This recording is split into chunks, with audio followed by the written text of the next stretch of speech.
Hello all. In today's lecture, we will be doing some exercises. Means some short question that has been asked in examinations. So I have written questions and answers, and I will describe these answer also. So first question was explain active and passive elements. Active and passive elements अगर हिंदी में बताऊं तो ऐसे elements active elements होते हैं जो circuit को energy provide कर सकें। ऐसे elements which supply energy to the network are known as active elements. For example voltage source, current source, okay. Amplifier is also a active element because it is amplifying the power, it is increasing the power, okay. So these are known as active elements. And if we talk about passive elements which dissipates energy or store energy, or we can say which do not give energy to the circuit, these are known as passive elements. For example, resistor, inductor, capacitor. Resistor dissipates energy, inductor store energy, and capacitor stores charge. So these elements do not provide energy to the circuit. ये consume करते हैं, तो इसलिए इनको बोलते हैं passive elements. Okay, next question is define unilateral and bilateral elements. क्या होते हैं unilateral and bilateral elements? Unilateral elements are those whose property depends upon the direction of current are known as unilateral elements. For example, diode, transistor, okay. ऐसे elements जिनकी property direction के हिसाब से change हो जाती हैं, ओके। जैसे diode है, अगर हम एनोड पे पॉजिटिव देंगे, कैथोड पे नेगेटिव देंगे, then it will be forward wise. Otherwise अगर हम एनोड पे नेगेटिव देंगे, कैथोड पे पॉजिटिव देंगे, क्या होगा, ये ब्लॉक कर देगा, करंट को फ्लो होने नहीं देगा, ठीक है। तो इनकी प्रॉपर्टी क्या हो रही है, चेंज हो रही है डायरेक्शन के हिसाब से। तो ऐसे एलिमेंट्स जिनकी प्रॉपर्टी चेंज हो जाती है, डायरेक्शन पे डिपेंड होती है, are known as unilateral elements. Example diode.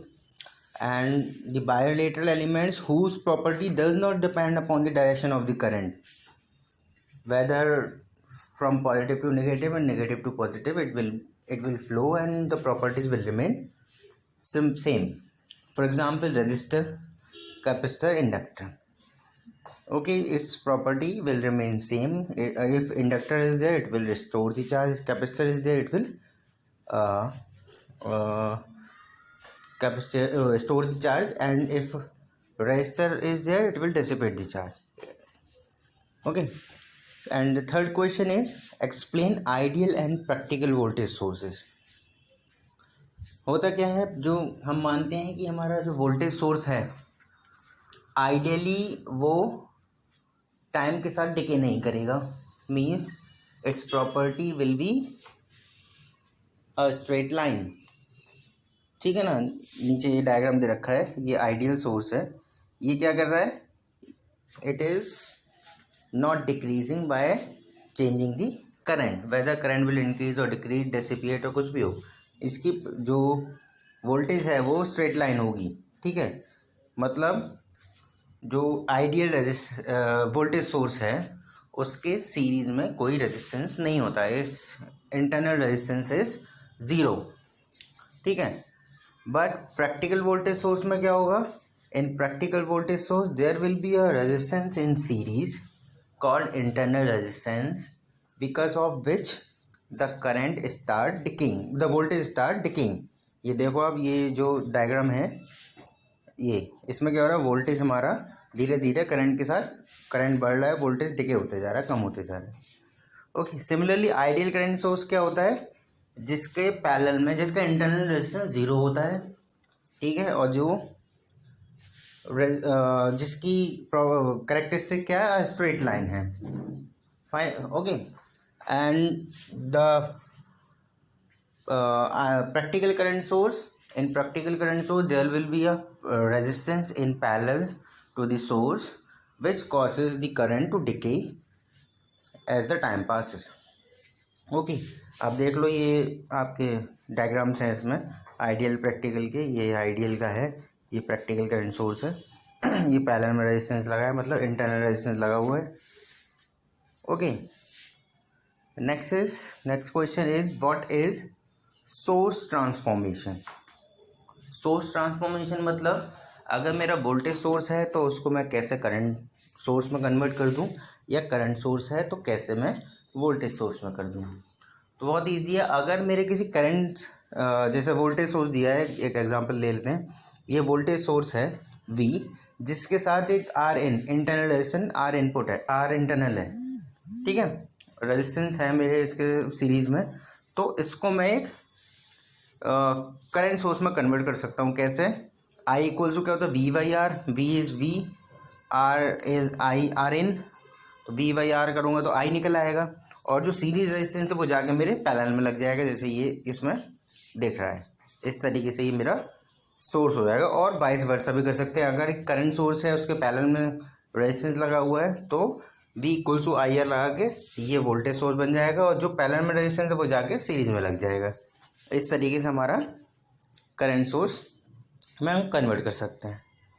Next question is explain linear and non linear elements. Linear and non linear element whose characteristic is a straight line are known as linear elements. Example, resistance, inductance and capacitance. And the elements whose VI characteristic is other than a straight line, मतलब जिसकी VI characteristic straight line को छोड़ के कुछ भी हो तो वो क्या होगा, हमारा नॉन लीनियर एलिमेंट होगा। For example diode, transistor. Fine. Next is differentiate between mesh and loop. How you will differentiate between mesh and loop? Any closed path in a circuit is called a loop. First of all, we need to understand this. Any closed path in a circuit is called a loop. Closed path कोई भी circuit में है, source उसमें लगा होगा, कुछ element लगे होंगे, तो वो क्या है, मेरा लूप है। And then smallest closed path is known as in a circuit is known as mesh. ऐसा पाथ जो कि सबसे छोटा हो, उससे छोटा पाथ हो ही नहीं सकता, तो उसको हम बोलते हैं मैश। फाइन। तो जो सारे क्लोज पाथ मैश लूप तो हैं ही, लेकिन जो उसमें सबसे छोटा है उसको मैश भी बोलते हैं। ठीक है, तो ये डिफरेंशिएशन है। फाइन। मतलब लूप के अंदर हम मैश कई सारे हो सकते हैं, लेकिन मैश के अंदर कोई भी लूप नहीं हो सकता। So these are the important question, short question that examiner used to ask from unit 1. I think you must have understand it. Thank you.